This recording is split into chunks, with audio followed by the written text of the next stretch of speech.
Again, Northwestern 3 runs on 13 hits yesterday. They just couldn't really plate anything.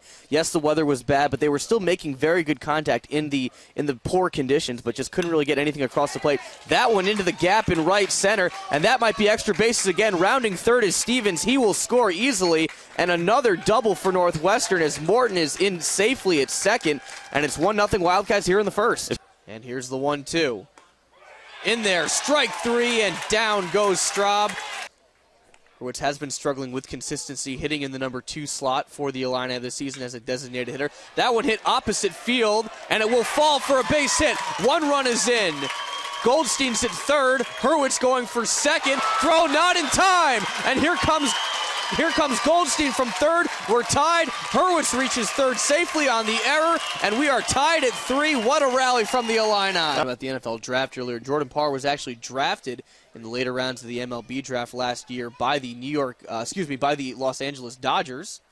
And Parr gets that one a ride into center field, coming in Dow. That will fall for a base hit. Coming in to score is Hurwitz from third.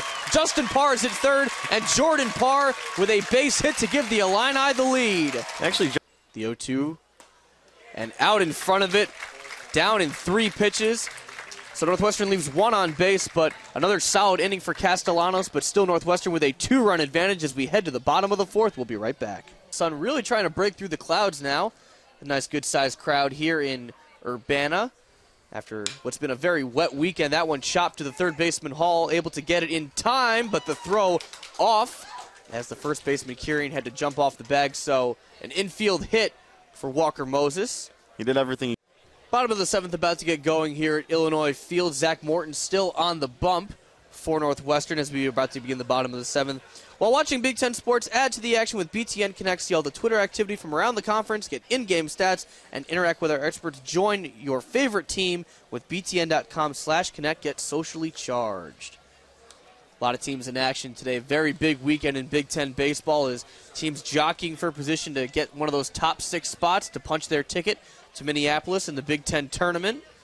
Big Ten tournament at Target Field this year, home of the Minnesota Twins. Very nice new ballpark, state of the art, and you got to imagine that the 6 teams that are heading to Minneapolis are going to be relishing the opportunity to play there. Oh, it's a beautiful ballpark, great experience for those guys, and it kind of gives you that extra motivation to want to get those wins and play in a big league ballpark like that. So Davis Hendrickson will lead off things for the Illini as we begin the bottom of the 7th inning. Illinois trailing 3-1 in this pivotal rubber match of a 3-game series. Northwestern won the first game on Friday. That game was a very long marathon match. Went 13 innings. Northwestern able to pull out the victory. A very rainy game on Saturday, a wet-soaked Illinois field, but Illinois able to crush the Wildcats by a final score of 12-3. Justin Parr able to set the Illinois hitting streak record at 26. He's extended it today to 27. Right now, Illinois focusing on getting some runs across the plate, getting back in this game. And Davis Henderson looking to do that. He's ahead in the count 3-0. And the 3-0.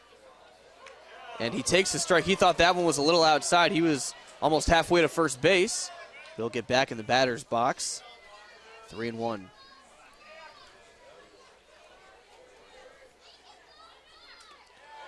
And that one is low and outside for ball 4, so now Hendrickson will properly take his walk.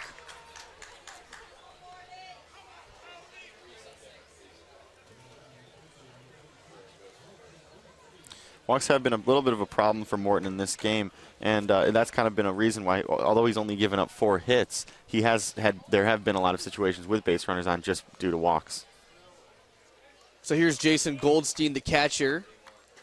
Hendrickson on first after drawing a walk. Possibly showing bunt to move the runner over into scoring position, so Illinois might be going for a little small ball strategy. And time is called. Going to get a conversation out at the mound. And we could possibly be seeing the end of Zach Morton's day. No action currently over in the Northwestern bullpen, so you have to believe that he will stay in for at least this batter. No outs, and a runner on first for the Illini. Here's one of those spots where Illinois has had plenty of these in the game where they've gotten runners on base. but they really just have not, with the exception of one run that they do have not really been able to get those extra hits to drive those runs home. Goldstein is 0 for 2 on the day. He hits .262 against right-handed pitchers. Morton's batters that he faces that are right-handed hit for an average of .215. And here's the 1-0 to Goldstein. And a throw back over to first. Hendrickson had a little bit of a decent-sized lead, but Morton just making sure. And now the 1-0 to Goldstein. That one hit into center field. That will fall in front of Dowk for a base hit. Hendrickson will hold up at second, but now 2 on for the Illini, and we're back to the top of the order. We've seen this. Morton has, earlier in the game, actually had a situation just like this where he had runners on first and second and nobody out, and he was actually able to get out of it. So he's pitched through this before in this game, but then again, Illinois looks like they've been sort of starting to figure him out a little bit more. So good offense from the bottom of the order for the Illini. The 8-man walks, and the 9-man gets a base hit to center. So we're back to the top of the order with Thomas Lindauer up. He scored after the Justin Parr single drove him in to make the lead, to cut the lead to 2-1 before Northwestern was able to add to it. You're looking to get the Illini back in this game. Hendrickson on second and Goldstein on first, and he takes a called strike 1.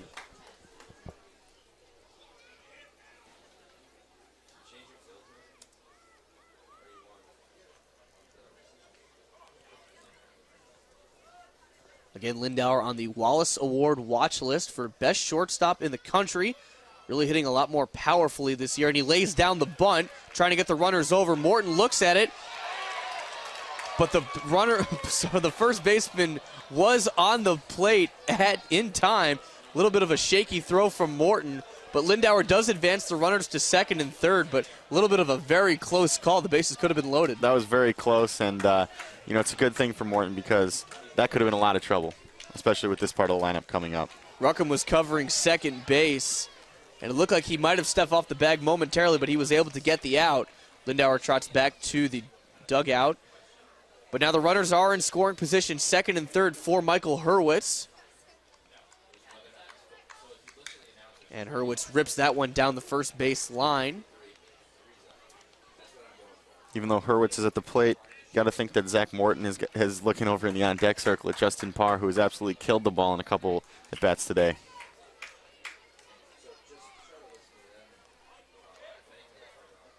Hurwitz drew a walk in his last at-bat. He's 0 for 2 on the day. Looking at an 0-1 count from Zach Morton. Hendrickson on third and Goldstein on second. And that one low for ball 1. Justin Parr waiting in the on-deck circle like you mentioned. He's been an offensive force for the Illini today and all season, so you got to imagine that is in Zach Morton's mind right now. And Morton taking his time, slowed down his pitches a little bit, and the 1-1 to Hurwitz. Outside, ball 2.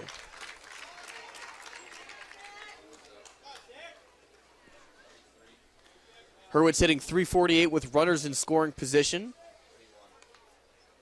Again, 0 for 2 on the day, walked in his last at-bat. Hurwitz has been struggling with consistency, hitting in the number 2 slot for the Illini this season as a designated hitter. That one hit opposite field, and it will fall for a base hit. 1 run is in. Goldstein's at third. Hurwitz going for second. Throw not in time, and here comes Goldstein from third. We're tied. Hurwitz reaches third safely on the error, and we are tied at 3. What a rally from the Illini. That was huge. A lot of things happened on that play, resulting in the tie game right now, and it's going to get a lot tougher right now for Zach Morton, even though we mentioned before that he might be thinking about the man on deck who is at the plate right now, Justin Parr. You take a look at that ball. Just bounces in there right in front of the left fielder. And a nice piece of base running from Hurwitz after the throwing error. Got in safely at second. The throw did not, Stevens covering, got by him. Hurwitz able to get to third, and Goldstein able to score. And we're tied at 3 here in the 7th inning. When Hurwitz was first running the second base, I didn't think it was that great of an idea because if he gets out there, it's kind of ruins the rally. But it turned out to be a pretty good thing. And this might be the smart move for Northwestern, not to the delight of the Illini crowd. as Justin Parr, who has already extended his hitting streak and driven in a run early this game, will be intentionally walked. See, the problem here is that usually when you walk a guy intentionally, there's a guy on deck who might be not as good of a hitter, but it is his brother Jordan Parr on deck who really is has had a really great season in his own right. Even though brother Justin up at bat right now, who will take his base after 4 pitches on the intentional walk. Even though he's been hitting better than his brother Jordan, Jordan has been a very consistent hitter, hitting in the cleanup spot for the Illini this season, hitting over 300.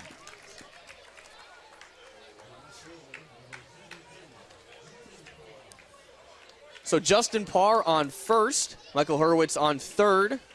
1 out for the Illini. We're tied at 3. And here comes Jordan Parr.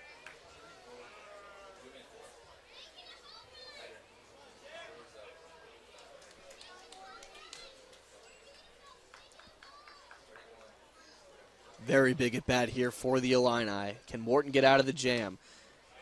And Parr takes ball 1. It's really one of the great things about baseball, if you think about it, because here's a guy, Zach Morton, who had been just pitching a really nice game, and it looked like Illinois was going to have trouble scoring against him. But just like that, it's a tie game, and he's the one in trouble. And maybe this is the guy you want to face. Parr hitless on the day. He's 0 for 2. And he takes ball 2, 2-0 the count. The sun really trying to break through here at Illinois Field, trying to break through the clouds after what's been a very wet and damp weekend. You take a look at Zach Morton here in a little bit of a jam. Started out the game very strong. Had a couple of 1, 2, 3 innings, but has been a little shaky since the 5th inning. That one in there for strike 1, 2-1 the count on Jordan Parr. Parr hitting .303 with runners in scoring position. He's hitting .321 against righties. We were talking about the NFL draft earlier. Jordan Parr was actually drafted in the later rounds of the MLB draft last year by the by the Los Angeles Dodgers. And Parr gets that one a ride into center field, coming in Dow. That will fall for a base hit. Coming in to score is Hurwitz from third. Justin Parr is at third, and Jordan Parr with a base hit to give the Illini the lead. Actually, Justin Parr didn't stop. He started running. He must have had good presence of mind to know that ball was going to drop because he was on his horse from the beginning. So Jordan Parr with his first hit of the game, and a well-needed one, as the Illini with their first lead of the afternoon. They lead 4-3, and that was the 7th hit of the game for the Illini. And now we're seeing a lot more activity in the Northwestern bullpen. This may mark the end of the day for Zach Morton, as the catcher calling time right now, giving some word of advice to his pitcher. This might just be to give those pitchers in the bullpen a little bit of extra time to throw. Giving him a little bit of a heads up. Illinois really has turned the tide in this inning. 3 runs for the Illini in the 7th inning, thanks in large part to the bottom and what translated into the top of the order, bringing them home to start the rally. And Brandon Hall now up, and he gives that one a ride to left field,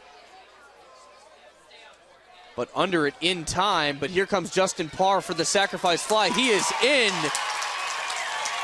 And the Illini building their lead 5-3. That's why it's so important for Justin earlier in this inning when he got over to third base, just for a situation like that, so on a fly ball he could score. Moses seemed to get under it, but didn't really have much on it on his throw. And an easy run in for Justin Parr. The lead now 5-3 in favor of the Illini.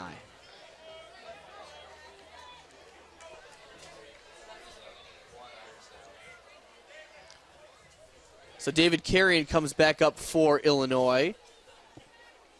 0 for 2 on the day for the first baseman. Jordan Parr over at first base. And that one's in there for strike 1.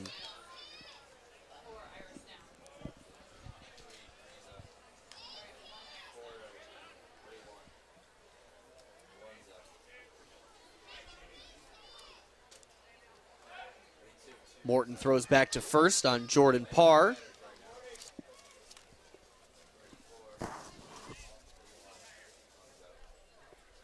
Again, Jordan Parr 17 for 20 on the year, stealing. He's going on contact. And that one fouled off, so Parr will head back to first. 0-2 the count on Carrion. I like the approach there, trying to steal that base. Just, throw off Morton a little bit more, even though he struggled in this inning. So with 2 outs and only 1 more out needed to get out of the inning for Morton, you have to imagine this will probably be his last inning of work after he's now pitched 6 2/3 to this point and had been pitching really well until this inning where the Illini have really hurt him. Stevens over there to get the 3rd out at the force at second. But Illinois does their damage, 4 runs in the 7th, and the Illini retake the lead. They lead 5-3 as we head to the 8th. You're watching Big Ten Baseball on the Big Ten Network.